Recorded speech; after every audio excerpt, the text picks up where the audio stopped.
Olá, minha gente, boa tarde a todos e todas. Eu sou João Paulo, professor do IFP e do Prof. História da UESP. Tenho aqui comigo o Charles Oliveira, indigenista aqui do Piauí, a Anaele Ingrid, indígena Gueguê do Sangue, lá do Uruçuí, e a gente tem a honra e a alegria de ter conosco o cacique Henrique Manuel, cacique do Tabajara Tapuio, lá de Lagoa de São Francisco. Hoje é 27 de maio, começamos a gravar aqui às 4 horas da tarde, né? Daqui a pouco o vídeo estará no YouTube. Então, cacique Henrique, é uma enorme alegria ter você com a gente.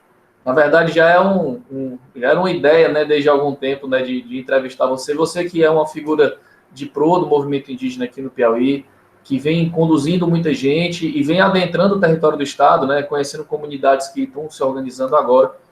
Mas eu queria começar já desde o início, do início da sua trajetória. Indo logo direto ao ponto, né, fazer uma primeira pergunta. Onde é que você nasceu? Quando você nasceu? E como era ser uma criança no lugar que você nasceu? Fica à vontade para falar o quanto quiser, cacique. Muito obrigado. Boa tarde a todos. É uma alegria poder estar participando deste momento. Eu sou o cacique Henrique Manuel, representante do povo Tabajara, Itapuio e Itamaré, aqui da aldeia Nazaré. Mas também hoje estou como coordenador da micro regional da Poema, aqui no estado do Piauí. E é um prazer poder estar aqui contando um pouco da minha história de vida como indígena. Dizer que nasci aqui na comunidade Chão, chamado Xanqueta, comunidade Nazaré, onde eu chamado como se fosse um bairro chamado Chã, família pobre, não tinha nada, casinha de palha, piso de barro, casinha chamada chupana, não sei o que chamava, a chupanazinha, as paredes de palha, as portazinhas de palha, de palmeira e de vara, piso de barro. Fui uma criança, já nasci com um problema, quando nasci com 6 meses, eu andei falecendo, né? Foi a minha mãe que disse que eu tive muito problema com ainda criança com 6 meses, mas graças a Deus, Deus me deu a graça de sobreviver para estar aqui hoje, na função que eu estou assumindo no Piauí. E assim, tivemos uma infância muito sofrida, e a gente não tinha acesso à escola, a gente veio ter acesso à escola já a partir de 12 anos, a gente não tinha... A gente vivia praticamente na mata, a nossa única fonte de vida era a pescaria, a caça e a agricultura familiar. A gente foi crescendo nesse ramo que, ainda criancinha, a gente teve que estar na roça, ajudando nosso pai, no rio pescando, e caçando também passarinho para a gente ajudar na alimentação, porque a gente não tinha, naquelas épocas, não tinha outra fonte a não ser a alimentação realmente da caça e da pesca, e alguns pequenos animais que a gente criava, e alguns poucos da agricultura familiar, que naquela época era a região muito sofrida de problema de seca também. E aí a gente foi crescendo, né, e o único brinquedo que a gente tinha também na época de criança, às vezes era brincar com um cavalinho feito de palha de carnaúba e uma flecha atirando nos troncos dos pés de banana, que a gente, papai, ensinava logo a atirar nos troncos, que era mole, né? Tirar de flecha nos troncos dos pés de banana. E aí, depois de 8 anos, a gente ganhou um mato, passando em flecha também, que era mais difícil, a baladeira era a nossa forma de brincadeira de caçar nos matos. Às vezes também era a marapuca, para pegar os passarinhos, né? Debaixo dos pés de manga, a maquinchó, gangorra, para pegar os preais e as pichunas nas roças, para poder ajudar na alimentação, isso desde pequeno, né? Foi realmente, a nossa vida de infância. E assim a gente foi crescendo, né? Sem ter acesso à educação, depois a gente foi ver, tinha até medo até de gente, quando eu via uma pessoa, a gente corria no mato para não ver, e usar roupa, eu tinha faixa de 10, 12 anos, eu usava só uma sungazinha chamada cueca, né, naquele tempo, e a gente, tanto não sabia por quê que a gente usava.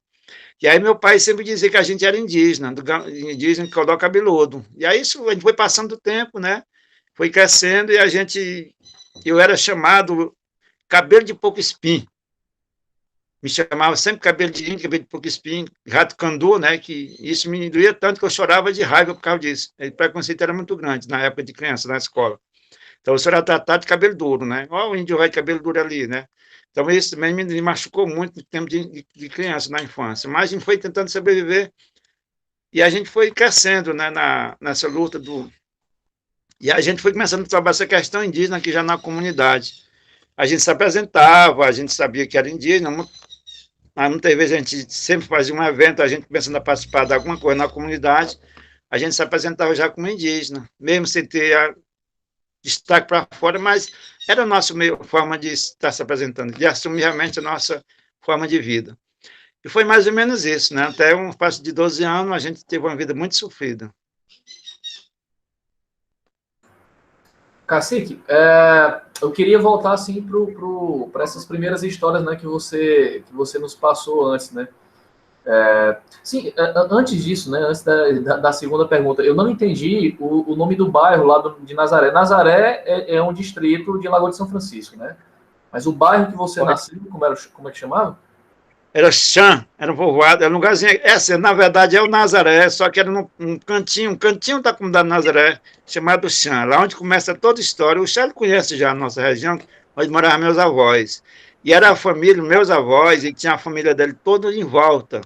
E o casando e fazendo a carreirinha das casas, casinha de palha, atrás uma da outra. Então a gente nasceu e criamos lá, esse lugar chamado Chã. E lá a gente vivia nas olhos chamado Cedo e Itaipu, e o Curralinho, que é onde é a Zoldaga permanente, que a gente vive quando começa toda a nossa história de povos indígenas, chegada do pessoal do Ceará, e que se encontraram com o nosso povo lá, houve conflito, tudo isso é onde começa toda a nossa história, nesses olhos d'água, que para nós é sagrado, né? Pronto, É chão. Xan, né? Exato. Então, era por aí que eu queria seguir. Você até falou que seu pai sempre dizia que vocês eram indígenas, né? Me fala um pouco, Cacique, dos teus avós e dos teus pais. Os teus avós, de pai e pro lado de pai e pro lado de mãe, você conheceu os dois avós e dois avós e eles eram de lá também? Olha, quando eu nasci, minha avó faleceu muito cedo, meu avô materno, da minha mãe. Tanto meu avô como minha avó morreu, eu tinha 8 anos, eu não cheguei a conhecer, mas era daqui também, da comunidade, já viveu aqui. Agora, o meu avô e minha avó, do lado do meu pai paterno, que realmente é a força maior da indígena, porque do outro lado da minha mãe, a gente conheceu bem a história deles, porque eles faleceram logo, e a mamãe não gostava muito de tocar nesse assunto. Mas meu pai foi quem sempre dizia que a gente era indígena. A minha avó morreu, eu tinha 18 anos, né? E minha avó morreu com 93 anos. Meu avô morreu com 92. Já também é daqui. Ele nasceu, eles criaram aqui nessa terra aqui, chamado Xã, que hoje Nazaré, hoje uma... Na verdade, aqui era Itamaraty, era Xã. Itamaraty, que é o primeiro nome que deram aqui na nossa região, foi Itamaraty, que quer dizer pedra pontiaguda, que é o nome indígena, dado pelos indígenas. Depois foi passado, foi homenageado por um padre que veio celebrar aqui, o local é muito bonito. Então, a igrejinha no alto, ele disse, ô local bonito, parece Nazaré da Galileia. E aí surgiu a ideia de botar para Nazaré. Então, mudaram de Itamaraty para Nazaré, mas o verdadeiro nome nosso aqui era Itamaraty. É um nome indígena também, né? E aí começa, mas meu pai nasceu aqui já, ele disse que até a bisavó dele já era daqui. Então, na faixa de 225 a 230 anos de resistência aqui nessa terra que obtemos hoje. Queria registrar aqui a chegada do Emerson, né, que está por aqui, e a professora Tatiana, professora da UESP lá de Floriano. Então, e o microfone está aberto para vocês, viu, gente? Tendo perguntas, podem fazer. Cacique, então, gente, boa tarde. Eu vou ficar aqui com a minha câmera fechada, porque eu estou aqui, estou numa aula. Então, eu quero acompanhar o Cacique Henrique, mas eu não vou poder ficar muito tempo, viu? Mas obrigada, Cacique Henrique, pela sua presença aí. Um prazer conhecê-lo. Maravilha. Não, o negócio é estar junto, né? Vamos ficar junto. Então, Cacique, você vinha falando que essa tradição, essa origem, essa memória indígena vem principalmente do teu pai, né? E ele já falava, inclusive, dos avós dele, né? O que mais de história que ele contava sobre a origem da família? A família dele teria vindo do Ceará ou sempre habitaram a região do Itamaraty, mas do Ceará onde? Da Ibiapaba ou de outro lugar do Ceará? O que ele contava dessa origem da família de vocês? Olha, meu pai contava que estive do Ceará, da região de São Benedito, daquela região ali de São Benedito, do pé da serra, pegando São Benedito. E lá ainda existia, lá mora, na cidade lá, tem um povos também, da mesma família dele, que é chamado os Cabeludos Encantados. Por isso que aqui era Codó Cabeludo. E lá a gente, que é o pessoal do Preá, não sei se o senhor já ouviu falar, o pessoal do Preá, dos Canidé, lá na região, que lá são conhecidos como os Cabeludos Encantados. E aí tem o Sinésio lá, que é a família do lado do meu pai, que é o Sinésio, e tem o lado do Racinta também, mas tudo eles dizem que a origem dele vinha do Ceará, era um tipo, um vai e vem dos indígenas vindo do Maranhão para o Ceará e do Ceará para o Maranhão. E nessa passagem vindo, eles foram ficando por aqui na região, por habitando essa área que a gente vive hoje. Isso há mais de 200 anos atrás. Aí ele sempre contava que o pessoal dele vinha do Ceará, era originário do Ceará. Não, pois é, eu que pesquiso o século XIX, eu encontro registro de indígena vindo do Ceará para o Piauí desde o início, desde 1800 e pouquinho. Então, esse fluxo já acontecia. A impressão que eu tenho é que o Piauí era conhecido, o território piauiense era conhecido dos índios ali da Ibiapaba, né? Hoje tem a comunidade, né,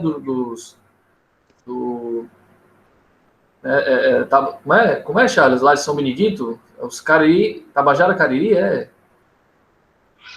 Parece que são os Cariri Tapuia. Cariri Tapuia, justamente, né? Cariri Tapuia.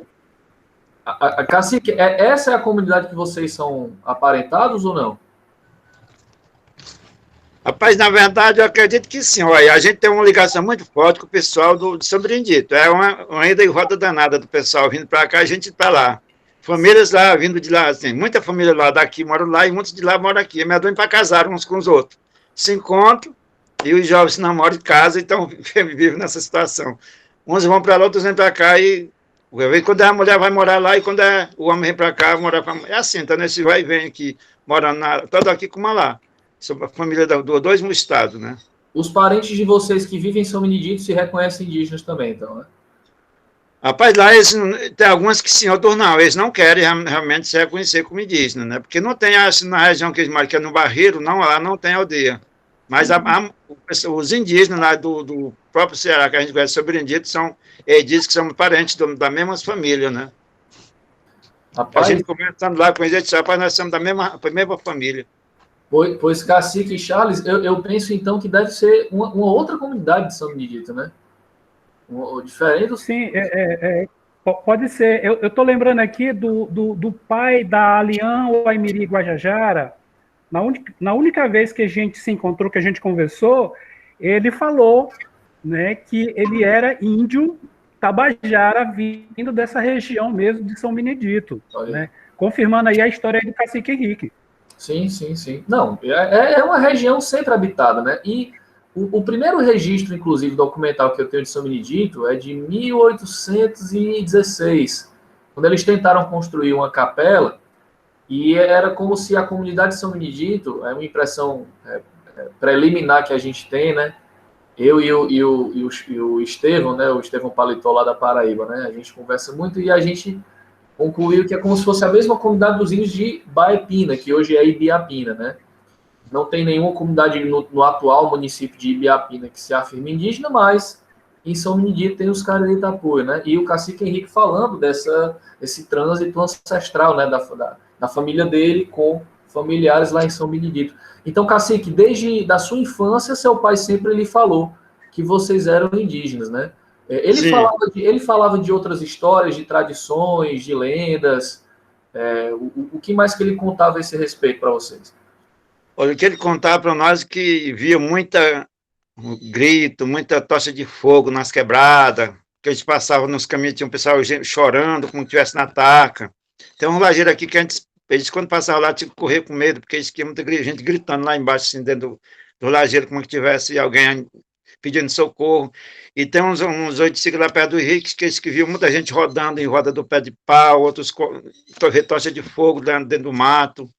Ele contava muitas histórias, né? E ele disse que chegava a ver também, então. Ele chegou a ver, ele conta o negócio dos choros, tocha de fogo, ele chegou a ver, ele foi quem presenciou realmente, quando jovem, passava lá nesse local, disse que era assombradinho com medo desses gritos de gente lá, de choro de gente, como se alguém pedindo socorro. O Charles sabe até onde é, né, Charles? Já? Ali na quebrada do Morrão ali. Sim. É que eu estou lembrando aquela visita técnica que nós fizemos junto com a FUNAI, lá com aqueles parentes Gamela lá de Currais, lá da localidade Pirajá. Teve um índio que ele falou sobre isso também, essa mesma coisa que o senhor fala, essas manifestações. Exatamente. Né? Eu estou achando muito parecido, né? Não sei se seria a mesma coisa, mas ele fala que existe um lugar naquela região ali, cima da serra, que ele disse que ouviu algumas coisas, tipo esse relato que o senhor está falando. Cacique, exatamente. Sobre línguas indígenas, os seus avós falavam alguma coisa, alguma palavra, ou alguma frase, e o nome da etnia, isso já tinha ou isso foi desenvolvido depois entre vocês? Professor, foi assim, quando nós começamos a trabalhar essa questão, nós sabíamos, quem dizia para nós que nós éramos indígenas codó cabeludo. Nós somos codó cabeludo, que nosso povo vinha do Ceará, e meu pai chamava, mas ele contava assim, eles diziam que nos chamava muito de curumim. Esse aqui tá curumim, sabe do meio curumim sem vergonha. E poranga, as porangas chamava aqui era melancia, na roça, mas a palavra poranga quer dizer bela bonita, no tupi, né? Então tem muitas palavras que eles falavam que a gente nunca levou no pé da letra, porque é o que a gente está aprendendo a falar, que hoje é tupi, que a gente realmente usa como português, mas na verdade são a língua tupi que a gente fala muito. Nós tivemos as aulas aqui estudando sobre tupi, e 80% do que a gente fala hoje praticamente é tupi. Uma cunhã, curumim, poranga, garapa de cana, e o nome das árvores que a gente chama aqui, quase tudo o nosso professor já, rapaz, você fala tudo ainda é tupi, rapaz. Tem muita coisa, vareda, chiqueiro, essas coisas, tudo é coisa nossa, né? E tem muitas outras palavras que a gente usa no dia a dia, que nossos pais nos ensinaram, que realmente é tupi. O português é que veio para depois prejudicar a gente, mas a gente ainda continua com essa língua. Com certeza. E vai seguindo, né? E vocês vão agregando e fortalecendo. Nós estamos aprendendo, estamos estudando realmente o tupi renovado que é em Ingatu, né? Ah, vocês estão aprendendo em Ingatu aí na comunidade. Sim, né? Exatamente. Pois é, Cacique, eu lembro também que quando eu cheguei no Piauí em 2010, o termo era codó cabeludo, né? Então, quando eu cheguei, o que é que se dizia? No Piauí tem 3 comunidades, né? Os Caria da Serra Grande, os Tabajara de Piripiri e os codó cabeludo. Exato. E aí, de repente, inclusive, quando eu lhe conheci no Museu do Piauí, né? Num dos eventos lá na Semana dos Povos Indígenas, vocês já se apresentavam como Tabajara. Como é que foi essa transformação do se identificar como codó cabeludo para Tabajara e agora Tabajara Tapuio, né? Como é que foi essa transformação? Foi o seguinte, dentro do nosso trabalho, a gente começou trabalhando como codó cabeludo, só que nós descobrimos que o codó cabeludo não era uma etnia, que a etnia mais forte que passava por aqui era os Tabajara. E aí, como a gente descobrimos que os codó cabeludo não era só um apelido de um povo, não era etnia, a gente optou para ser Tabajara, por ser um grande corredor dos Tabajara, vindo do Maranhão para o Ceará. E a questão do Tapuio foi o próprio povo que, nas reuniões, teve o seu Chico Pedro, né, que o Célio conhece, que ele só gosta de estar de coca todo tempo, né? Ele disse, não, nós somos Tapuio, minha origem, nós somos da região do Ceará com Pernambuco, viemos de lá, nós somos Tapuio. E aí a gente realmente fomos trabalhando essa questão e a gente adotou essas 2 etnias, Tabajara e Tapuio, né? E essa etnia tão totalmente diferente da gente, o Tapuio. E aí o próprio Charles pesquisou também e realmente bateu o Tapuio com a nossa realidade do nosso povo chamado Tapuio aqui, que é os Pedros ali do Riachão, e temos outro aqui também que são misturados com os Tabajara. Mas são um povo totalmente diferente do nosso ritmo de vida. Eles são isolados, muito tímidos, mas são valentes, né, também. Se mexer com eles, já viu. Mas são brabo, totalmente brabo ainda, né? E são um pouco diferentes, então, né? Não. E não gosta muito de conversa, né? Mas de conversa não. Mexeu com ele, já viu. É faca na hora e tapa, viu? Meu amigo. Mas então, eles se identificam então como um povo diferente de vocês, né? Exatamente, são diferentes, né? E vindo ali, então, da fronteira do Ceará com Pernambuco, né? Oi, nessa fronteira do Ceará com Pernambuco. Ah, maravilha. Que é uma região histórica, né? Dos antigos gentios do Pajeú, né? Pessoal que, inclusive, foi aldeado no começo. Entre o século XVIII e XIX tiveram alguns aldeamentos, depois fugiram, né? E aí se conhece o aldeamento da Cachorra Morta, no Ceará, né? Que foi na década de 1860 e que depois foi desfeito. Mas é interessante esse tipo de informação, porque, enfim, remete a um possível destino de pelo menos uma parte desse grupo que perambulava por ali, né? Então, Exatamente. eles foram para Ibiapaba. Então, vocês se organizam como um povo coletivo? Você é uma representação dos 2 grupos? Ou vocês são grupos vizinhos? Como é que a coisa funciona hoje? Olha, nós trabalhamos em coletivo. Nós somos os 2 povos, mas a gente trabalha em conjunto. Eu fui escolhido, né, através de uma reunião da Assembleia para ser o cacique que representa 2 povos. A gente não tem nenhum problema entre nós, trabalhamos em tudo que a gente faz para os Tabajara, fazemos para os Tapuios também. O curso Tabajara participa, os Tapuios também participam. Então, tudo que a gente faz é junto para os dois povos. Não temos nenhuma divisão. Agora vamos voltar um pouquinho, então, para lá para trás. Opa, Charles, você tem uma pergunta a fazer, então, desculpa. Não, é só para reforçar isso que o cacique Henrique está falando, que é o seguinte, às vezes o pessoal faz uma confusão. Eles acham que lá em Nazaré é o povo Tabajara Tapuio, como se fosse um só povo, mas na verdade são dois, né? E para melhor entendimento, o IBGE, quando ele for trabalhar lá em Lagoa de São Francisco, ele vai trabalhar com os tabajaras, na região onde eles ficam, e vai trabalhar com os tapuias. Inclusive, isso já foi feito, né? Dentro da estrutura da metodologia de trabalho do IBGE, lá na localidade de Nazaré, lá existem duas áreas de interesse censitário, né? Onde eles demarcam, eles delimitam, né? Então, está delimitado a área dos tabajaras e a área dos tapuias. O que isso quer dizer? É que em Nazaré existem dois povos, povo tabajara e povo tapuio. E como o cacique falou, né? Os tapuios, eles têm um jeito bem característico deles, né? Eles não são de muita conversa. Por exemplo, das 3 vezes que eu fui até os tapuias, eu só fui com o cacique Henrique, né? Se você for lá sozinho, pode ter certeza que eles não vão receber muito bem, né? Mas se for com o cacique Henrique, aí sim, a coisa anda, né? Mas se não for com o cacique, a coisa não vai. Não, o que é massa, né? E que fala dessa heterogeneidade indígena que o Piauí é, né? De um estado que até um dia desse dizia que não tinha índio, hoje são muitas, se conhecem muitas e muitas comunidades, né? Entre outras que, enfim, podem aparecer, né? E que já vem aparecendo, né? Mas, Cacique, eu quero voltar lá para trás. Você falou da sua infância, né? Da sua criação, das memórias que teu pai e teus avós te trouxeram. E aí você foi crescendo, né? À medida que você foi crescendo na sua adolescência e juventude, essa identidade indígena continuava na tua consciência? Teu pai continuava passando isso para você e seus avós e o resto da comunidade? Como é que foi isso? Na tua educação também, na escola, como é que foi isso?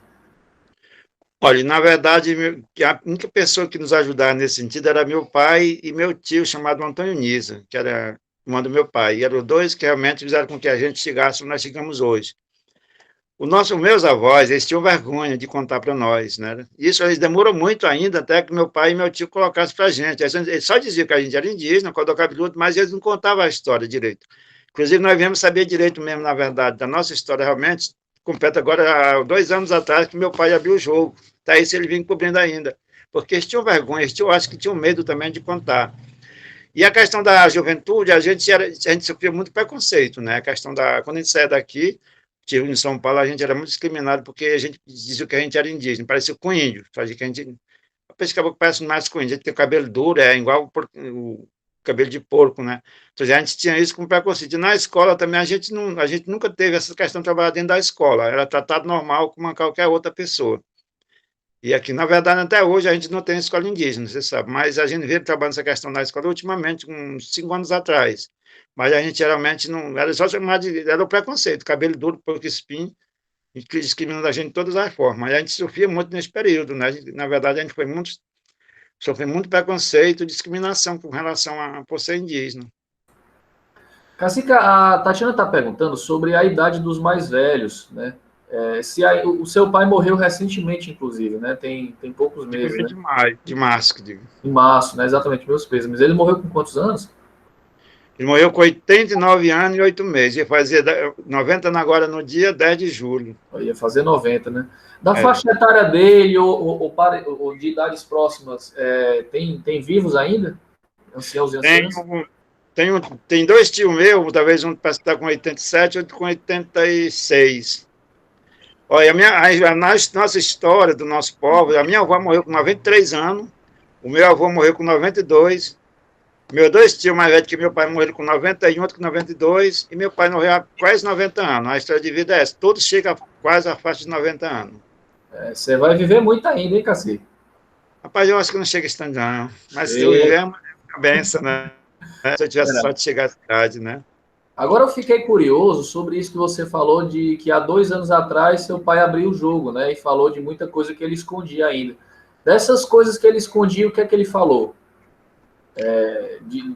Dessa oportunidade de abrir o jogo para vocês, o que é que ele disse? Porque a gente já tinha feito várias reuniões com ele, e aí ele contava muita coisa, mas sempre tinha uma coisa que ele ficava com ela guardada. E um dia, com o governo do Estado aqui teve que trabalhar a questão com o Banco Mundial, e o Banco Mundial pediu que o governo do Estado realmente incluísse, o Banco Mundial tomou conhecimento da existência do povos indígenas. E aí o Banco Mundial impôs, ou vocês trabalham a questão políticas voltadas para os indígenas, então não terá mais apoio do Banco Mundial com o Estado do Piauí. E aí nós fomos chamados às carreiras para fazer uma reunião lá em Teresina.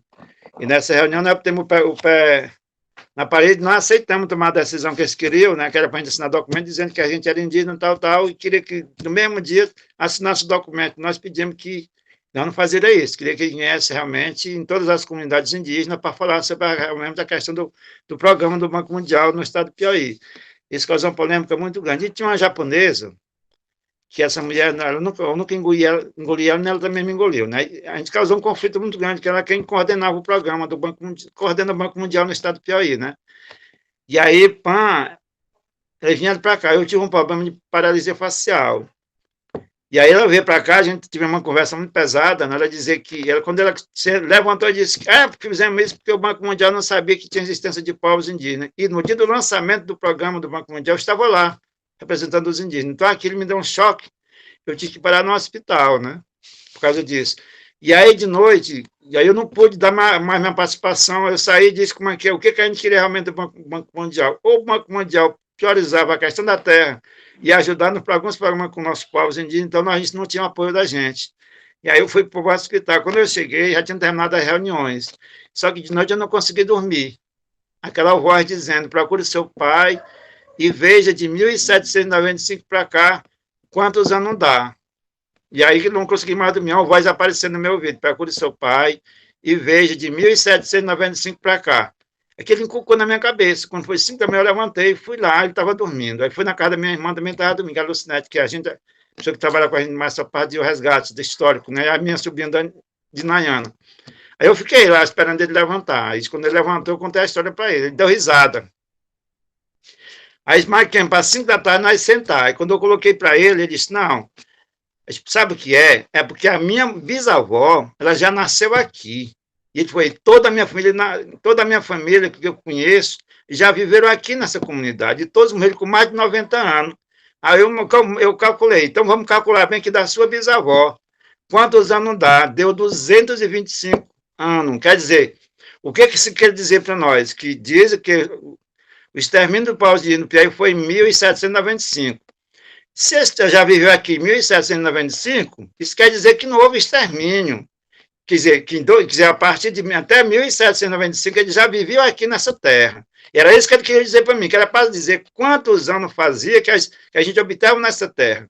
E aí, quando meu pai disse, não, é porque a minha bisavó já nasceu aqui nessa terra, porque aqui era um grande corredor dos indígenas, vindo do Maranhão para o Piauí. Isso aí ele ainda não tinha dito para nós, né? Foi através desse encantado que me procurou, para que a gente soubesse realmente quantos anos para que a gente vive aqui nessa terra, mais de 225 anos. Porque ele foi dizer realmente, não, porque minha família toda foi morta, morreu há mais de 90 anos. E a gente calculou e bateu, 225 anos, de 1795 para cá, deu 225 anos de resistência nesse território. E aí sim foi que a gente realmente, agora nós matamos a história. A gente precisava saber desde quando nós vivemos aqui nesta terra. Quer dizer, olha, toda a vida a gente viveu aqui, nós não fomos exterminados, na época, como dizia que a gente tinha sido. Nós estamos aqui agora dando continuidade a essa história, né? E por intervenção dos encantados, né? Intervenção dos encantados. Isso me deixou perturbado demais, mas não estou dizendo por causa da prorrogação daquela mulher que disse que não conhecia a existência de povos indígenas. E aquilo ela veio dizer, sim, para dizer que sempre existimos aqui, né? Que a gente nunca deixou de existir aqui nessa região. Cacique, o termo encantado, isso era uma coisa que a família de você já utilizava? O conhecimento dos encantados? Como é que isso era transmitido na tua família? Olha, meu pai falava muito, né, que tinha pessoas que morriam mais velhos e sempre ajudavam os outros, ficavam acompanhando. Só que a gente não entendia por que era, né? Então, pessoa mais velha, pessoal, assim, tinha muita pessoa sábia que às vezes morria e passava aquele saber, vinha ajudar as pessoas a aprender com eles e vinha ensinar para os outros que eles queriam. Ele contava sempre essa história. Olha, fulano estava aprendendo porque fulano veio ensinar para ele, depois de morto. Eram os encantados que chegavam e ensinavam algumas orações, alguma reza para as pessoas continuarem cuidando daqueles povos. E já falava isso. Só que também a gente não entendia bem direito o que era. Como é que se tratava dessa questão? Que eram os encantados, né? E aí, o que me remete a tocar num ponto que eu acho importante. Porque, bom, esse conhecimento tradicional, familiar, isso era cultivado, foi cultivado desde a sua mais tenra infância, isso acompanhou a tua juventude. Né? Você estudou até que série, Cacique? Rapaz, eu fiz, na época que eu estudei até com 18 anos, eu fiz o segundo ano, a segunda série naquela época. Depois, eu passei 23 anos sem estudar, aí eu voltei a estudar, concluí meu ensino médio. Sim, mas não era fácil o estudo naquele tempo, né? Não era fácil o estudo naquele tempo, né? Era não, a gente ia para a escola só para dizer que ia para a escola, ninguém não tinha professor, não sabia de nada. O professor que tinha terceira série aqui era sabido, quarta série era sabido, né? Naquela época. E aí a gente não aprendia praticamente nada, tinha que aprender sozinho, porque não tinha aula. Eu acabei nem perguntando, você nasceu em que ano? Nasci em 1965. 65. E a escola era da prefeitura de quê? De Pedro II? Pedro II, aqui a gente era Pedro II. Cordel Cabeludo era em Pedro II. Inclusive, o governador do estado, Elton Dias, teima com a gente que a gente não é o Cordel Cabeludo, que a gente era na região do lado de cima, lá da região do extremo do não, o governador é nós. Eles, rapaz, será que é mesmo? A única pessoa conhecida como Cordel Cabeludo aqui somos nós, dentro do estado do Piauí, em Pedro II. Porque realmente isso era divulgado no início, né? Exato. O cabeludo de Pedro II. Que apareceu no Piauí fosse Cordel Cabeludo. Sim. Isso antes ainda do cacique, do Zé Guilherme? Antes do Zé Guilherme, sim.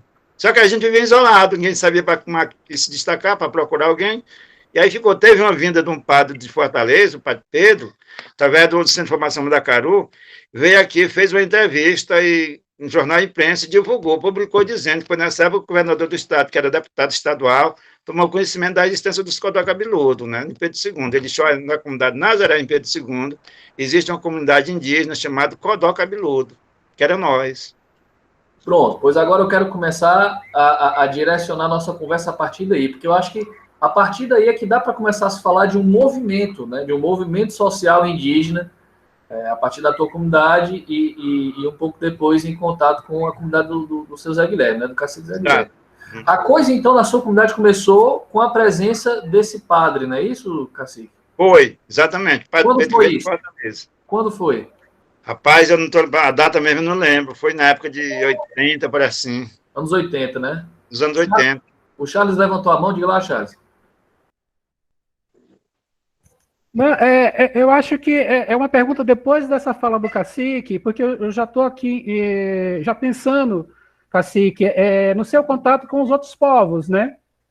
Porque Sim. A partir do momento que vocês começam a perceber que vocês são indígenas, que vocês não foram exterminados, mas aí começa a aparecer os outros povos para vocês. E eu queria saber como é que tá esse contato, né? Cariri de Serra Grande, os Gueguê do Sangue, os Gamela, né? Mas, Charles, se tu me permite, eu acho que dá até para ele, assim, se o cacique quiser, eu acho que ele pode até direcionar a história nesse sentido. Cacique, se você puder começar falando da presença do padre Pedro, né, se eu não estou enganado, a partir dos anos 80, o trabalho que ele fez, e posteriormente, como é que se deu o contato com essas outras comunidades aqui no Piauí? Olha, professor, quando nós começamos aqui, foi através do Centro de Formação Mandacaru, que é o Centro Bíblico, a gente participava da escola bíblica, e a Deodata, que foi a pessoa que nos ajudou nessa época, ela dizia assim, gente, são indígenas. Ela gostava muito de que aquela conversinha de boca de noite com os idosos, né? Vocês tentam uma cultura totalmente diferente das outras comunidades. Olha a forma de vida de vocês, olha as casas de vocês. Vamos resgatar essa história. Aí, mas nós não sabíamos por onde começar, né? Claro, a gente vivia aqui isolado, e foi aí que ela levou esse conhecimento para o padre veio e publicou essa manchete nos jornais, e aí começou a divulgar. Depois... Como é o nome dessa mulher, cacique? Desculpa. A Deodata. A Deodata, ela é viva ainda, né? É viva, sim. Ele é vivo. E aí depois teve a Carminha também, que é do mesmo centro de formação, era do mesmo centro, veio fazer a história dela aqui, com a questão da rezadeira, medicina caseira.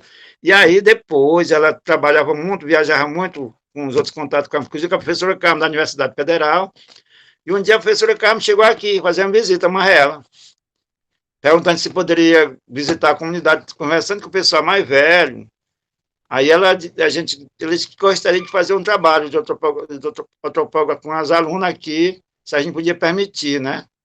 E aí eu permiti, e aí um dia depois ela veio com o Zé Guilherme, e o Romeu, que já tinha a FUNAI aqui em Periperi, vieram aqui para fazer um levantamento maior da comunidade. Aí porque começou toda a história da gente com os outros parentes, né? Aí a gente marcou um dia para o Zé Guilherme vir com a equipe do Periperi para fazer um grande evento aqui de reconhecimento também, de união do nosso povo, estando de Periperi com a Lagoa de São Francisco. A gente fez um evento, fizemos um tutorial na praça, todo mundo, explicando, mas veio bastante gente. E aí a professora Carmen começou o trabalho dela aqui da universidade, na comunidade. Passamos quase 3 anos trabalhando as questões do resgate mesmo da história com as alunas, né, da universidade. E aí começou a destacar nosso movimento, e a gente teve no Pernambuco, lá no Fórum Nacional de Museologia, e aí também começou a destacar. E onde o destaque maior foi a questão do Fórum de Museu. E lá onde foi destacado que o fórum próximo seria no Piauí. E, por coincidência, foi aqui na nossa comunidade, né? E lá, na hora do debate, eles elegeram o Piauí porque era um estado que estava começando a se levantar a questão indígena.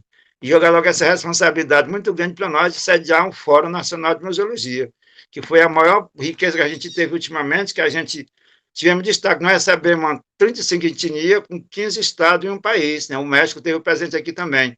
Nós tínhamos faixa de quase 300 pessoas presentes neste fórum.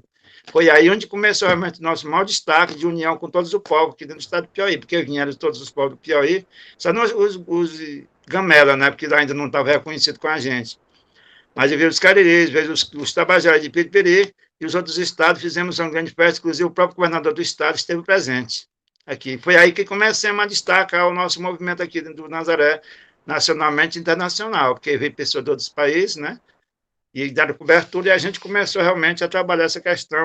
Depois, a ligação com o pessoal dos Gamela foi o James, a professora Carmen, que falou que a gente estava fazendo esse trabalho, e o James tinha vontade, né, de também se fortalecer mais, eles eram Gamela, mas viviam no canto dele lá no sul do estado, não tinham reconhecimento no estado do Piauí ainda.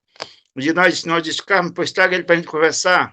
E aí a gente foi lá, eu me sentei com ele lá na universidade, a gente conversou, e daí a gente marcamos uma visita. Foi essa visita que a gente fez, Charles, com eles lá. A gente marcou uma visita e já viajamos com a FUNAI do lado, para reconhecer o pessoal Gamela na região do sul do estado. E aí, depois teve os gays também, que a gente não tinha conhecimento, num evento que a gente teve lá com os Gamela, que a professora Carmen fez através da universidade. E aí a dona Deusa estava lá também, a gente começou a ter contato, e a gente agora já estamos todo mundo unido nessa luta pelos indígenas do Piauí, né? Aí tivemos contato, se fortalecemos através desse evento, já visitamos todos os municípios aqui do Piauí, onde tem presença indígena. E ainda tem gente para chegar também, né? Agora está chegando os caboclos também de Uruci, que são muita gente sofrida lá, que a gente já estamos acolhendo também, já estamos cadastrando junto com a gente, estamos lutando para avançar. Né? Da Dona Dan lá, viu? E a gente está indo novamente agora no final do mês de junho fazer essa visita de novo. Se Deus quiser, rapaz. Ainda tem outras histórias que a gente escuta, né? Tem um pessoal lá de Caracol, né?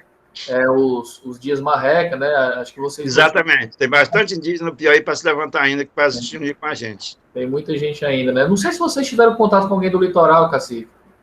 Tivemos uma vez na Conferência de Saúde Estadual. A gente viu como era a reunião dos indígenas, os ciganos, os quilombolas, os ribeirinhos, e aí a gente se encontrou lá com eles. Só que eles disseram que depois queriam que a gente visitasse eles, mas só que a gente não teve mais contato. A gente conversou bastante lá em Teresina, mas aí eles não levantaram a bandeira lá na região de Parnaíba, né?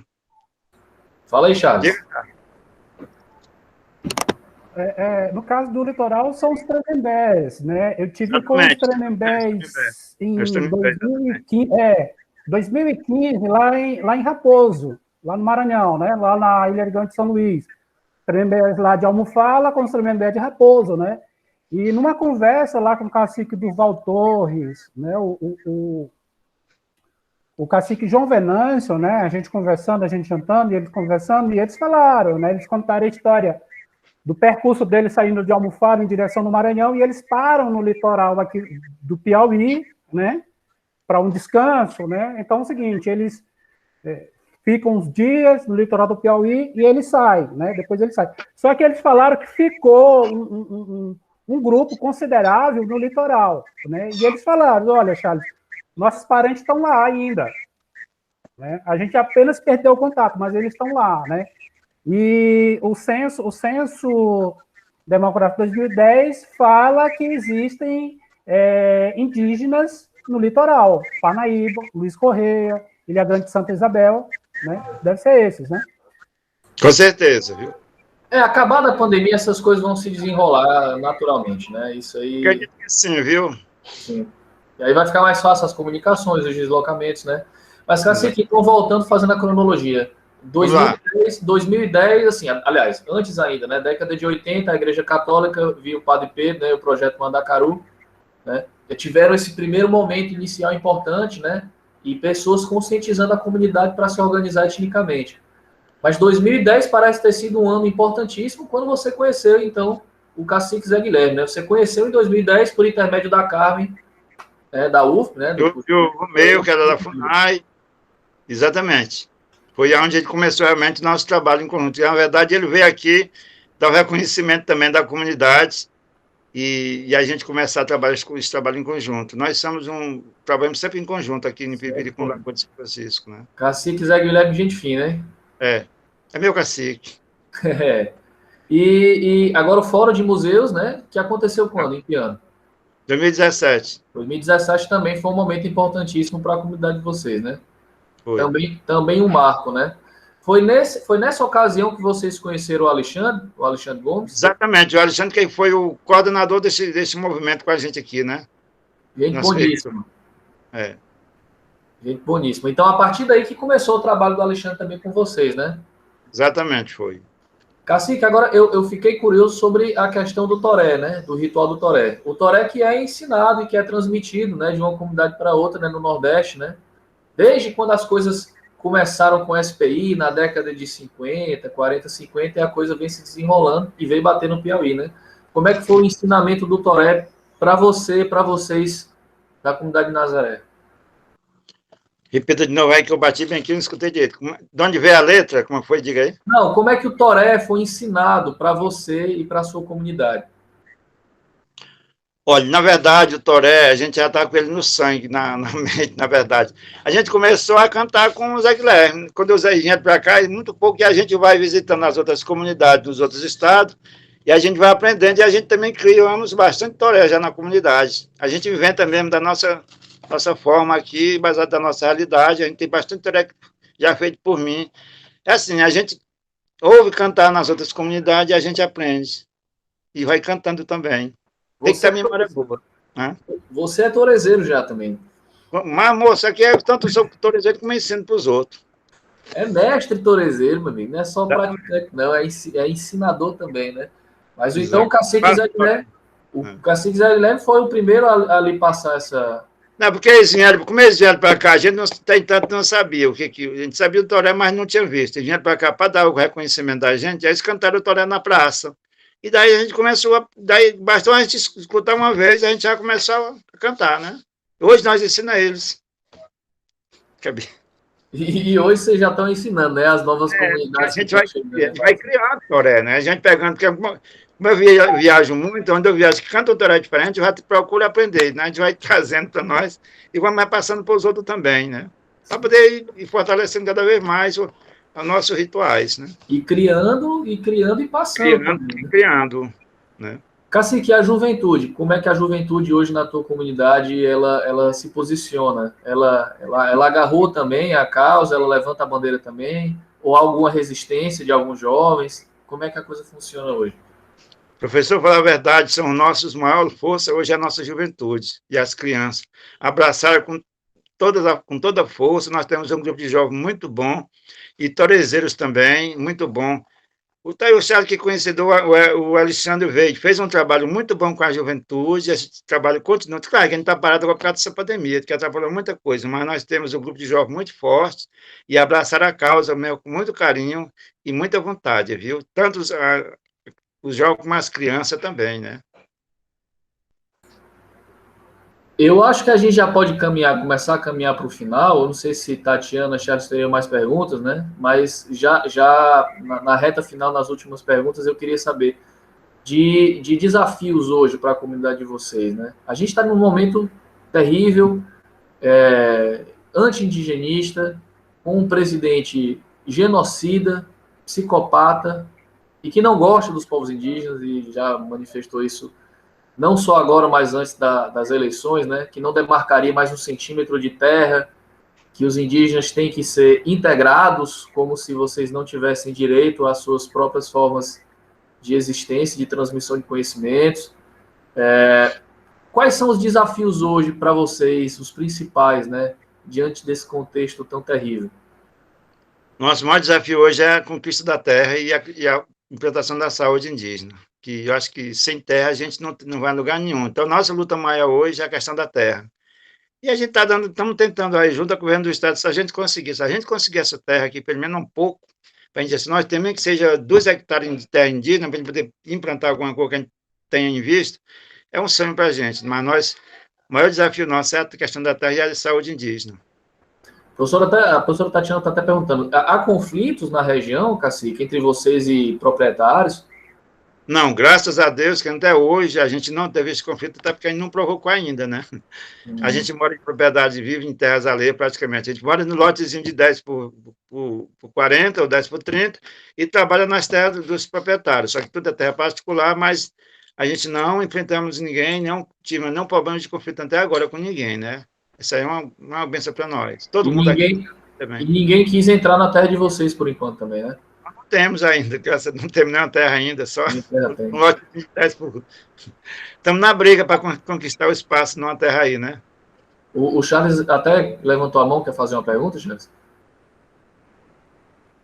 Sim, Cacique, com relação ao conflito de terra aqui, que a professora Tatiana está aqui perguntando, o que é que o senhor pode dizer sobre os conflitos que está tendo lá no sul, né, com os parentes Gamela, lá Baixa Grande do Ribeiro, Santa Filomena? O que é que o senhor pode falar? Olha, o que eu posso falar é que a gente está trabalhando essa questão que hoje nós tratamos agora com a Defensoria Pública e a POIME e a PIB sobre essa questão lá. E o que até eu estou sabendo está sendo trabalhada essa questão com o INTERP. O INTERP está fazendo a demarcação lá no sul para ver essa questão das terras dos gamelos lá no sul do estado, né? Para tentar, inclusive, a questão no Rodovico, lá no Olho d'Água, fazendo demarcação também pelo estado.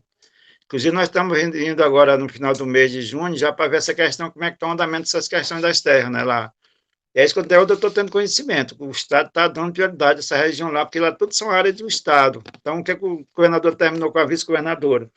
Onde houver indígena, vamos demarcar as terras e dar para os indígenas. Onde houver quilombola, vamos demarcar e dar para os quilombolas. Parece que está começando a acontecer essas questões, até porque a gente solicitou do Chico Lucas, né, que é o diretor do INTERP, ele disse que estava agora na região sul, resolvendo essa questão da região sul, para que ele pudesse vir aqui também e ver essas questões das terras. Porque a gente está vendo algumas propriedades, questão de preço, ele disse, primeiro vamos cuidar da região sul, depois vamos passar para aí para vocês, porque a outra aqui já demanda a questão que é propriedade privada.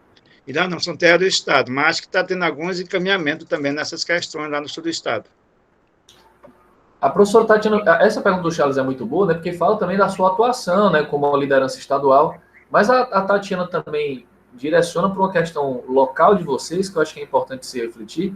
Você disse que vocês trabalham, então, em terras alheias, né? Vocês nem têm terras, na verdade, né? A terra que é propriedade de vocês é muito pouco, e vocês trabalham na terra de outros proprietários que moram no entorno, não é isso? Exatamente. É assim, o governo do Estado está dando sinal que vai comprar terra para dar para os indígenas, ou morar ou trabalhar. Nossa ideia é esta. Terra que a gente pode, essa terra que são nossas, nós podemos trabalhar nela e morar, e dela tirar nosso sustento e viver nela. Então, o que eles procuram? Algumas propriedades que tem na região de Osso que possa a gente estar vendo para comprar. Então, a gente está vendo, fazendo esse trabalho agora, tanto aqui como em Piripiri, para ver se há essa possibilidade do próprio Estado comprar e estar fazendo essa doação das terras para as associações indígenas, para que realmente sejam as terras voltadas para os indígenas. Mas, até o momento, nós não temos nenhuma terra aqui na região para o povo indígena. Todos vivemos ainda dependendo das propriedades alheias. Seu pai, seus avós também trabalhavam em terras alheias, né? Também, o que meu pai contava? Que essas terras, antigamente, tudo era nossa, dos nossos avós e bisavós. Só que tiveram, por necessidade de uma grande fome, na época de 32, 58, tiveram que trocar terra por alimento. E aí terminaram perdendo as terras para esse proprietário, que era o antigo que morava aqui, chamado João Vinícius, que ficou de conta de todas essas terras. Ele dava 2 hectares por um pouquinho de alimento, na hora de medir, ele media 20, 30, e foi se passando de todas as terras da região e ficou de conta. Hoje a nossa briga é para ter de volta o que é nosso, que era nosso, né? E essas terras, realmente, nem que seja de uma forma diferente, sendo comprada, mas a gente quer brigar. Na verdade, João Paulo, a gente já fez aqui a qualificação do território, né? Que pega todo o território. Aí sim, aí não vai entrar em conflito quando isso acontecer, se um dia vir acontecer, porque aí pega todo o território em volta, onde nosso povo viveu, nosso povo tirava o seu sustento, que é a região toda, né? Em toda a propriedade, olho d'água, rio que tem na região, a gente botou como uma terra indígena. Já está feita a qualificação, né? Como é já comum na história dos povos indígenas, quando os indígenas reclamam por terra, e que é um direito de vocês, né? É um direito constitucional, está na Constituição, mas também é reconhecido em outras legislações anteriores e internacionais também. Quando isso acontece, aí os conflitos aparecem, né? Charles, você levantou a mão ou já estava levantado antes? Cacique, isso que você conta é muito relevante, sabe? Ou seja, essas terras eram de vocês. Era, nossos avós. Registradas, mas isso foi sendo trocado. E eu acho que pode-se passar uma impressão de que a transferência dessas terras para os proprietários se deu de uma forma legal, mas não, na verdade, é uma situação de filme, né? Sabe como é que era? Meu pai contava que, assim, aqui, quando eles chegaram aqui, não tinha nada, ninguém era dono, acho que era da coroa, né? Ser Maria, do convento do rei. Então, o que eles, olha, quando eles chegaram aqui, ninguém era dono de nada, eles foram dividindo entre eles, ó, tu fica aqui com essa parte, daqui a tantos hectares é tua, a outra parte ficaria com os outros.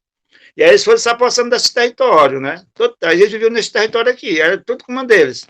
E aí esse fulano tal, chamado João Vinícius, foi que veio, e aí começou a se apossar também. Então, tal, que o documento da terra está lá com uma doada. E aí quem doou essa terra para eles, né? É por isso que a gente já fez todo o levantamento aqui, como foi que eles conseguiram. Está lá no documento original, tá, como essa terra foi doada para o senhor proprietário, que era o finado João Vinícius. Foi terra doada. Mas o papai disse, contava, né, que tão tal, que ele achou tão pesado que fez, que o pessoal mais velho, que eram os pais dos nossos mais velhos, eles não pagavam renda, né, porque eles moravam nas terras e produziam sem pagar renda. Só os filhos dele que pagavam renda. Depois dos filhos deles, né? Porque ele achou que tinha feito uma injustiça muito grande, deixou ele morando e não pagar renda, mas os filhos teriam que pagar a renda da roça que se produziu. Então, só nosso pau ter permanecido na terra já foi uma vitória, né? Venderam, mas permaneceram na terra até hoje, né? A gente até hoje vemos aqui. Não, eu acho que pode até ter gente que vai dizer, venderam porque quiseram, venderam porque não gostavam, não amavam a terra, mas era uma situação extrema, né? Uma situação de fome, né? Questão de vida ou morte, foi questão de vida ou morte. Para contar que foram obrigados a fazer isso, né? Porque então perderam muita gente, porque não tinha outro meio. Foi na época que comeram, escaparam com palmito de palmeira, com a massa a raiz da mucunã, e foi assim que eles viviam para poder sobreviver nesse período que passaram, com muita dificuldade. Era isso que tinha para comer, né? Não tinha nada para comer. Foi obrigado a fazer isso.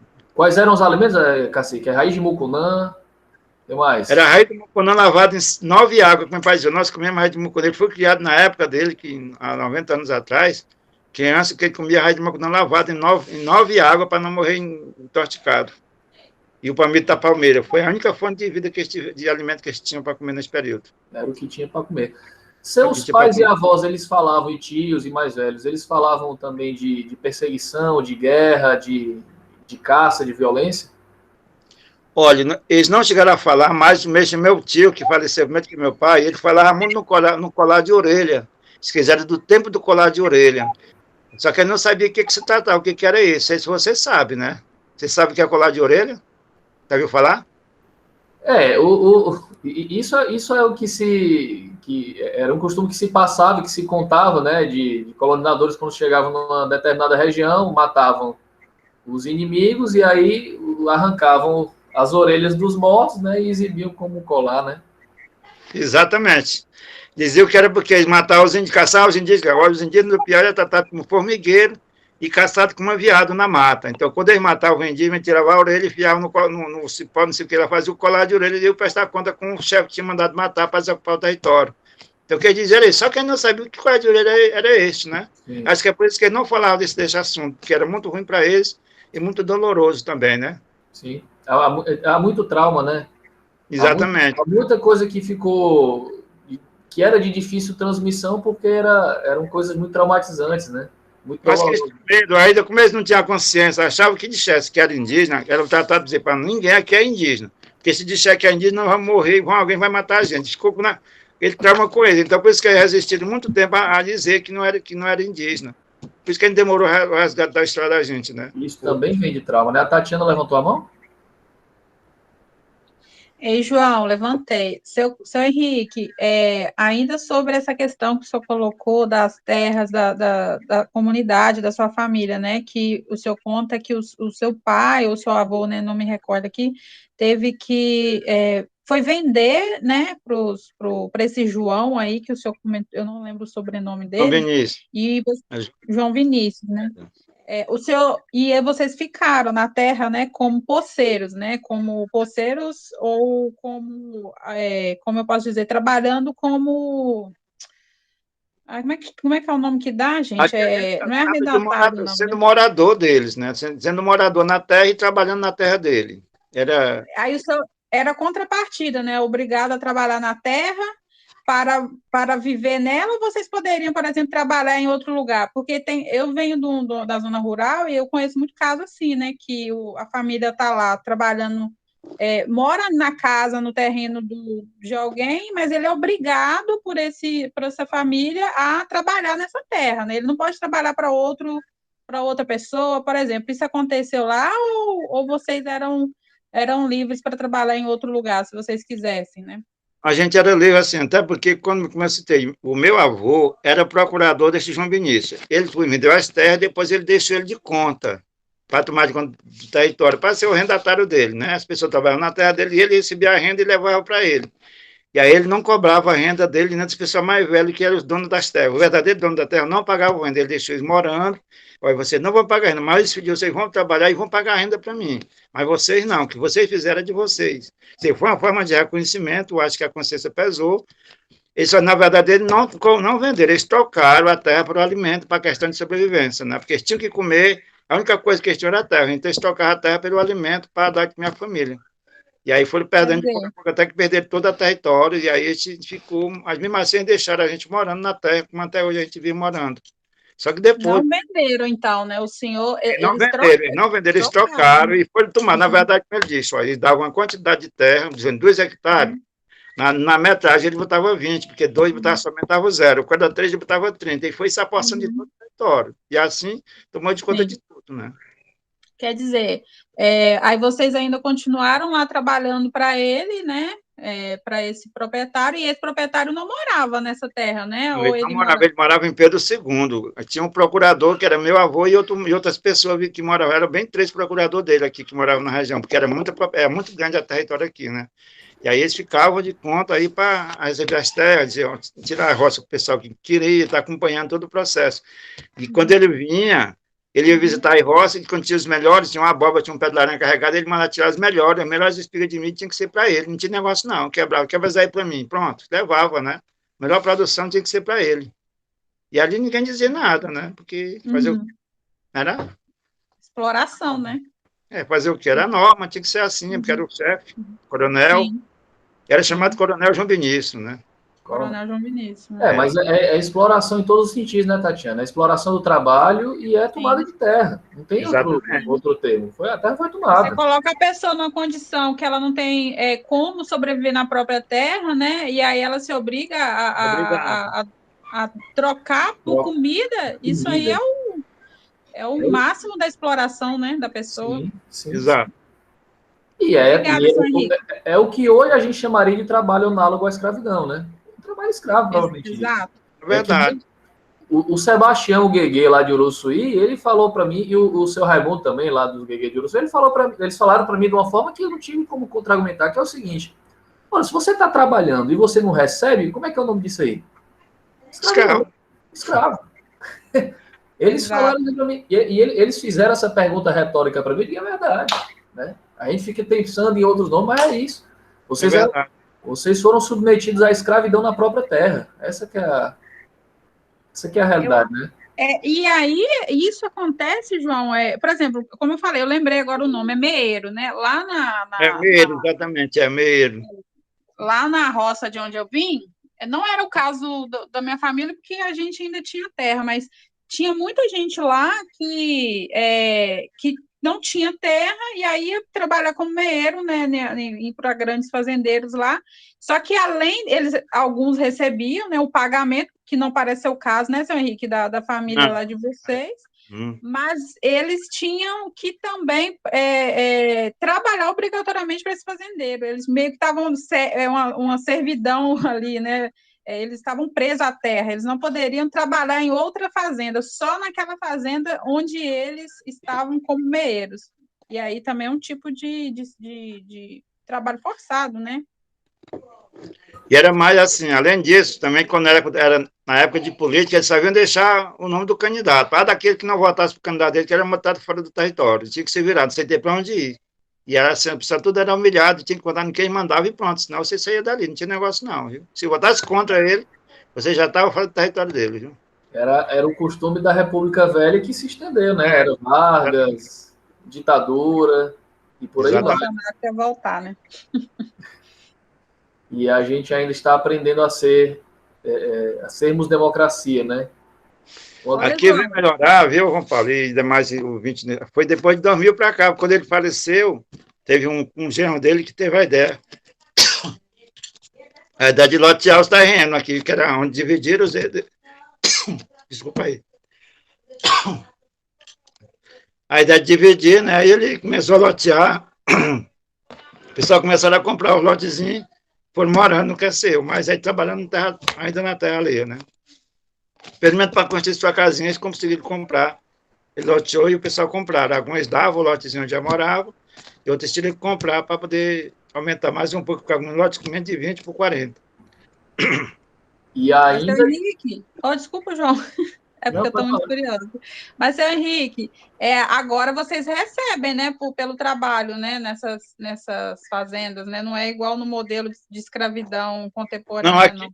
Aqui não tem fazenda, não é fazendeiro, mas não, aqui não tem, é assim, que local trabalha para si, pronto. Se você faz uma roça no terreno, você paga a renda dele, pronto, ninguém trabalha para ninguém assim, não.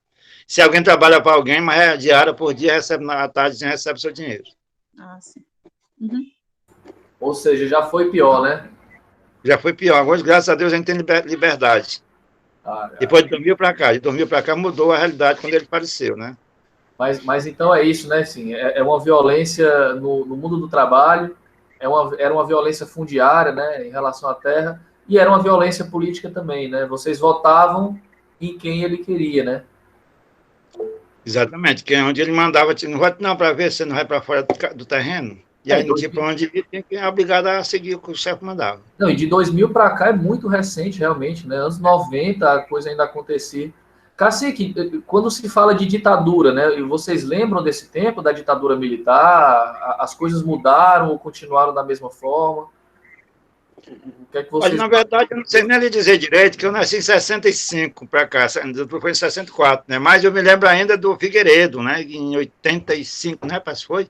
Uhum. 84, 83, assim, eu me lembro do Figueiredo. Eu nem lembro nem direito, eu era ainda adolescente, direito, aí não tinha acesso a nada. Eu ia andar no carro, eu tinha 15 anos, que eu ia entrar no caminhão para ir me vacinar de Pedro II. Aí devia no mato, aí não sabia de nada que acontecia, não tinha acesso a nada, não.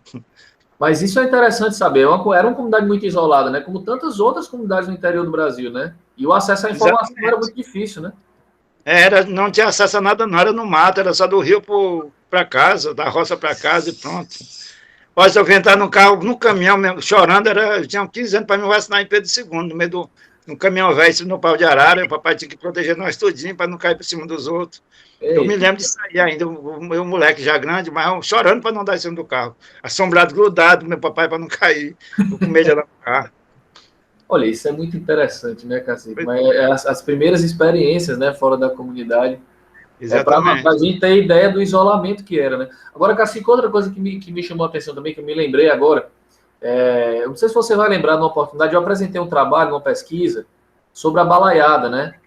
E você estava lá assistindo, e eu falando, né, que a balaiada começou com o recrutamento forçado, né, no período regencial, né, quando Dom Pedro I foi para Portugal, Dom Pedro II ficou aqui pequeno, e aí começou o período regencial, as autoridades locais se fortaleceram, né, e para coagir as pessoas, a população livre, né, com muitas aspas, né, a trabalhar, aí foi imposto uma série de medidas, entre elas o recrutamento forçado, né, da população mais pobre. E eu lembro que na época, quando eu apresentei isso, você falou que seus mais velhos falavam, né, do tempo do recrutamento, né? Exato. A balaiada ficou na memória da comunidade ou não? É mais essa questão do recrutamento mesmo, né? E esse recrutamento foi quando? Assim, o que é que eles falavam sobre isso? Ela não ficou. O que meu pai, que o pessoal mais vai dizer que houve um conflito em Pedro II, que os pais dos Mourão foram mortos pelos balaiada, né? Que eles também tiveram a participação na Batalha do Genipapo, lá no Campo Maior. Só isso que a gente viu comentar ainda, mas não ficou assim uma coisa na história da memória da gente, não, né? A gente nunca trabalhou essa questão, só porque eu sei que houve conflito aqui em Pedro II com os balaiados, com os Mourão, que eram os coronéis da época de Pedro II, né? E Dom Pedro II. E também que eles tiveram participação na Batalha de Genipapo, em Campo Maior. Não, porque, de fato, toda essa região estava muito conectada, né, e muito próxima, né? Na minha pesquisa, né? Os índios da Ibiapaba, eles desceram a serra, né, e foram para Campo Maior depois da batalha do Genipapo, né? E aí ficaram por lá, né? O receio era que o Fidié voltasse. Só que o que acabou acontecendo depois é que essa população mais pobre, entre eles os índios da serra, eles passaram a atacar os mais ricos, né? Ou seja, o inimigo não era necessariamente o português, o colonizador. O inimigo era o rico que sempre explorou os mais pobres, né? E na balaiada, essa região da serra inteira teve envolvida, né? Tem documentação do Ceará que fala que os balaios do Ceará eram os índios da Serra Grande, né? Ou seja, então, os antepassados de vocês, né? Eram os balaios com certeza. querendo igualdade, né? Lutando igualdade, inimigos da branquitude, justamente, né? Desde sempre, né? Cacique, então, eu não sei se alguém teria mais alguma pergunta. Charles, Tatiana, Iana, né? O Emerson saiu há pouco. Você ligou o microfone, Charles, liga lá. Duas coisas. Sobre o Emerson, eu acho que a internet dele caiu, né? Mas, assim, o Emerson, a história dele é interessante, porque ele é índio-guarani por parte de pai, né? Mas por parte de mãe, ele é índio do Piauí, e ele tá atrás das raízes dele aqui no Piauí, né? Porque ele diz que se identifica mais com o lado piauiense, lado indígena piauiense. Então, ele está atrás das raízes dele. Ele acha que ele é índio Jaicó, né? Porque a mãe, os avós dele saíram de São Raimundo Nonato há muito tempo atrás, né? Saíram e foram para a região lá de São Paulo, né? Mas, assim, a mãe dele fala muito em São Raimundo Nonato. Eu sou índia, lá de São Raimundo Nonato, e possivelmente Jaicó, viu, Cacique? Então, ele está atrás das raízes piauienses dele. Mas outra coisa que eu queria só saber, Cacique, a gente está conversando, eu estou passando muitas informações para ele, né? Inclusive, João Paulo, ele quer conversar contigo, né? Porque eu falei que você é uma referência da pesquisa indígena aqui no Piauí, né? Mas, assim, Cacique, voltando aqui só um pouquinho a questão da terra. Os Cariri de Serra Grande já tem sua terra ali regularizada, em TERP, né? Tranquilo, né? Certo. Eu só queria saber do senhor agora, quais são os próximos passos. O senhor falou que a terra aí dos Tabajaras está na fase de regulação. Eu lembro que realmente, naquele tempo que a gente foi lá para Santa Filomena e Currais, né, o Luiz Maia falou realmente dessa regulação e tal. Mas e aí, quais são os próximos passos? Qual será a próxima terra? Será de vocês? Será o lado dos Gamela? Será dos Guiguês? O que você pode dizer mais sobre isso? Eu quero emendar a pergunta do Charles e perguntar sobre a educação também, porque a gente precisa lembrar uma coisa importantíssima que pouco se fala. De fato, o governo do estado tem uma aproximação interessante com vocês, né, Cacique? O Wellington Dias sempre se mostrou parceiro, né, sempre se mostrou muito próximo. Inclusive, há uma lei promulgada aqui no Piauí que reconhece a existência de vocês, é uma lei importantíssima. Mas a gente não pode esquecer que a competência dos estados é a educação diferenciada. E ainda, como você bem falou aqui, não há uma escola diferenciada ainda, né? Então, no embalo dessa pergunta do Charles, quais são os próximos passos em relação à terra e em relação à educação? Olha, eu acredito viu, Charles, que talvez nós vamos ter terra liberada logo já na região dos Gamela, que pelo que eu soube aí que está sendo feito o trabalho lá na região da marcação pelo ITEP, na região dos Gamela. E também, talvez, o Piripiri Lagoa talvez seja beneficiado ainda este ano, pelo que eu estou sabendo, né? A gente está tratando desse assunto com a vice-governadora e ela está interessada, tem que resolver tudo este ano ainda. Então, nós estamos aguardando a visita do INTEP aqui também para vir avaliar os territórios que a gente está de olho, porque os proprietários já deram o seu preço, só o governo tem que mandar os técnicos vir para avaliar. E aí a gente está aguardando, aí já solicitamos agora a presença do INTEP nos territórios, tanto aqui como em Piripiri, para fazer a avaliação dos valores.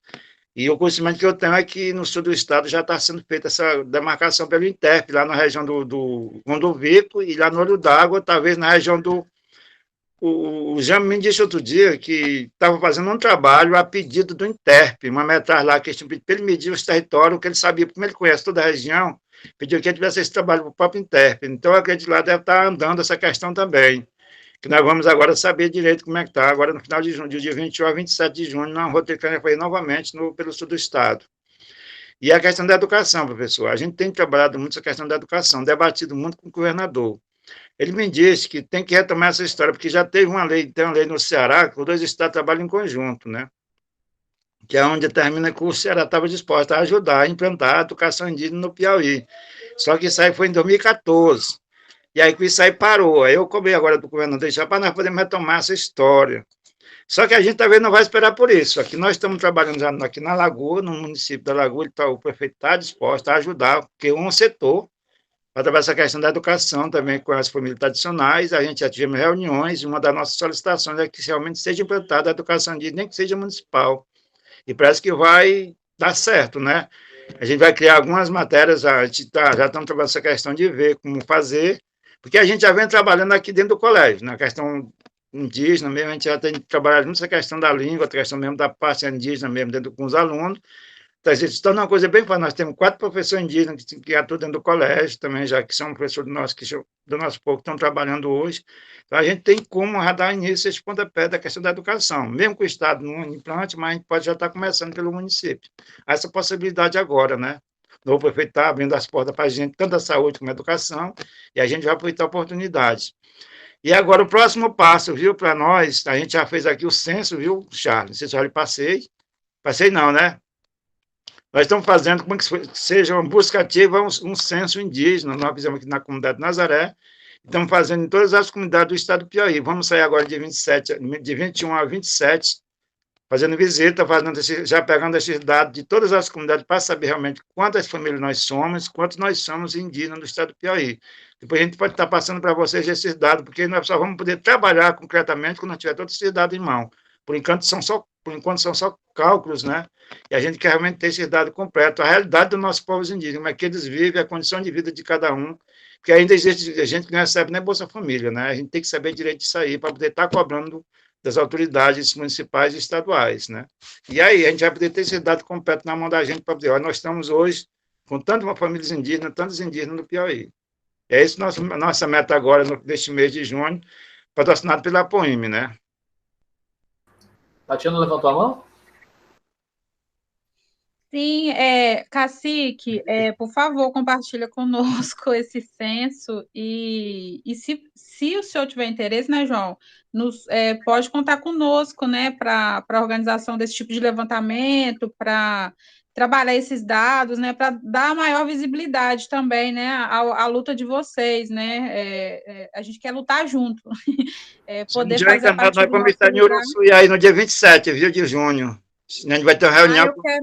Eu quero ir. Vou mandar a programação para vocês. Você conhece com a dona Deusa, para ela chamar vocês para a reunião. Que aí, assim, a gente já tem a nossa aqui. Nós elaboramos uma ficha. Essa ficha está sendo aplicada com todos os dados da família, documento total de família, masculino e feminino, que estão de criança, quantas crianças estão na escola. É um dado completo que a gente precisa. A gente está passando para o município, estado, para que todas as secretarias de estados e municípios, para que eles possam ter esses dados em mão para trabalhar essa questão das políticas públicas. Então, a gente precisa ter isso em todas as comunidades indígenas, para estar mandando para os municípios também fazerem isso, na sua secretaria. A nossa aqui já está tendo, a gente já está trabalhando essa questão, nós demos um pontapé e estamos já passando as fichas para todas as comunidades, já ir adiantando, para quando nós chegar, a gente colher o dado, já que não tiver feito tudo, a gente só terminar e depois passar para todo mundo, inclusive para vocês, também ter esses dados, porque é muito importante trabalhar com essa questão, realmente uma coisa, a realidade da gente mesmo, né? E a gente quer aprender que você está na reunião, tá bom? Diga aí. Ô, Cacique. Diga.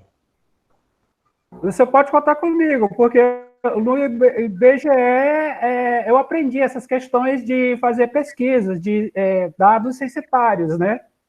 E é o que eu tenho estudado, essa questão dos povos indígenas do Piauí, justamente com os dados do IBGE, né? Eu faço cruzamento dessas informações. Na verdade, eu já fiz, né? Eu tenho todas as cidades com presença indígena. Todas as cidades não, exatamente, mas eu só sei onde as cidades, os municípios, né? E conheço vocês, no caso vocês, Tabajara, Tapuias, Cariri de Serra Grande, né? Os Gamelos que a gente foi lá, mas assim, tem as outras cidades. Por exemplo, São João do Piauí tem um contingente muito grande de indígenas. Floriano também tem, né? Mas só que eu não os conheço, mas você pode contar comigo nessa questão de pesquisa. Estou lembrando assim, olha, nós vamos trabalhar a questão dos que a gente acompanha, né, que a gente citou. Os outros que a gente já tem manifesto, que são Lagoa, Piripiri, Queimada Nova, Bom Jesus, Currais, Santa Filomena, Baixa Grande do Ribeiro, Uruçuí e Teresina, que são realmente tem índio reconhecido. Onde não são ainda reconhecidos, aí não pode trabalhar se ainda não tem mais ainda o reconhecimento desses povos. Sim, a gente sabe que existe indígena em outros municípios, mas eles não se manifestam, a gente não tem como chegar até eles, se não haver manifestação. Então, estão se manifestando.